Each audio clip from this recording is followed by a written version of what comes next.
okay?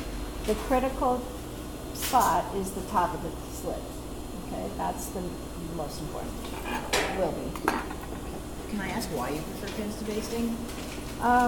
Because I can guide it, I can pull them out right at the time. I mean, if you baste, it's only good if you do a small baste. If you do a hazard baste, it's like, you might as well not. But if you do a good baste, in this case, probably an 1/8 of an inch basting, it would work. But if you do anything else, not so good. When I stitch, I'm going to stitch exactly to the left of the stitch. I can keep my stitch length the same as it is, or I can make it slightly bigger, but not as big as my normal stitch, usually.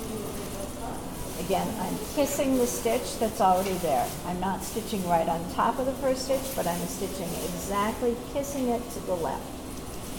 Okay? The reason is you don't have much at the top of the slit, so you could very easily get a hole just because your fabric shreds. All right? So this stay stitch that you did initially kind of helps hold the fabric together.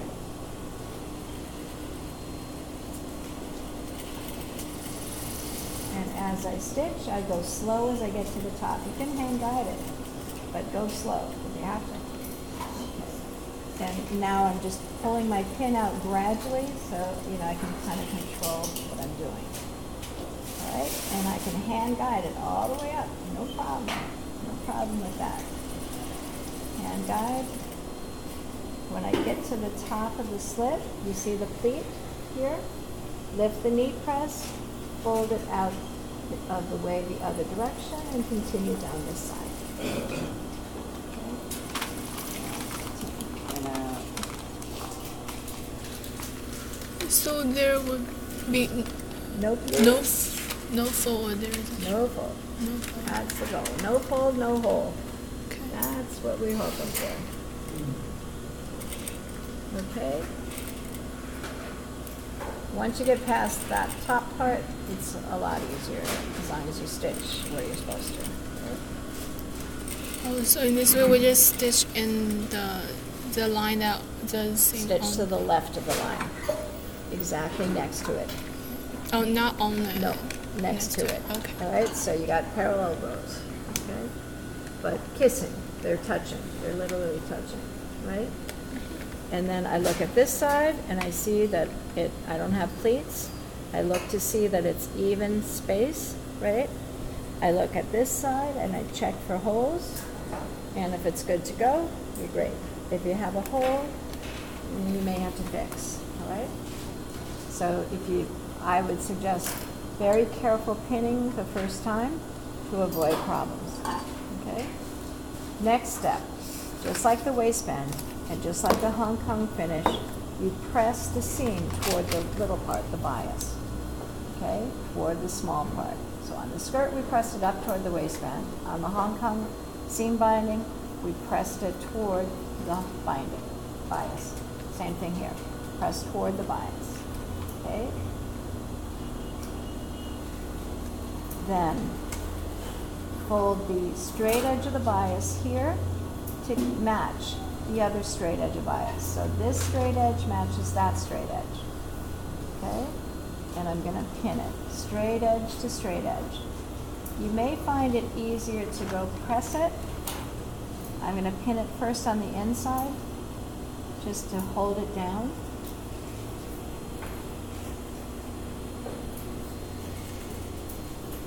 Fold it. Fold it.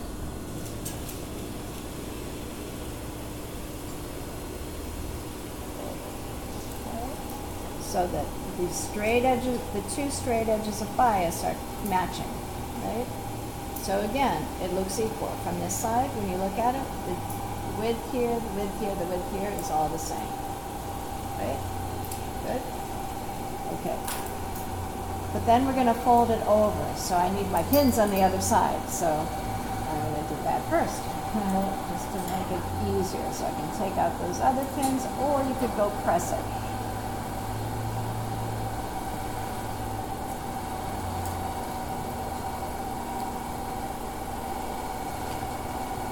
Oh, you mean we can press it with the arrow? Yep. But you need the first row of pins in, Oh, right? But you may prefer it to going this way.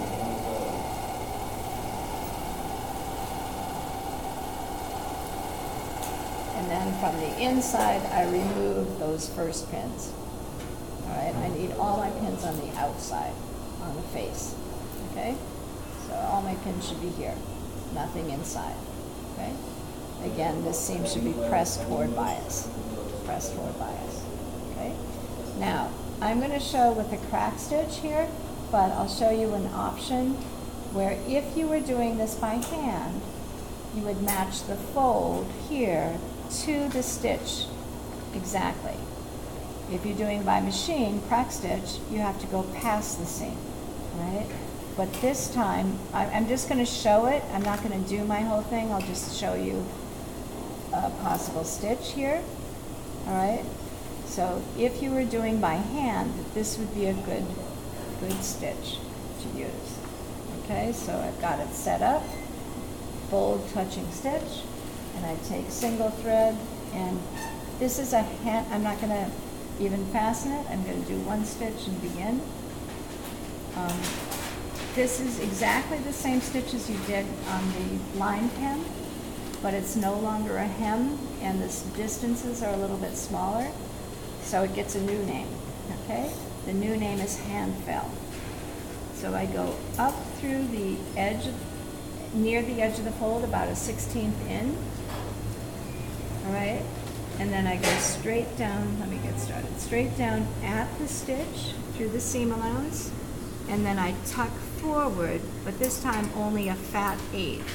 Last time on the hem, we did it every 3/8, all right?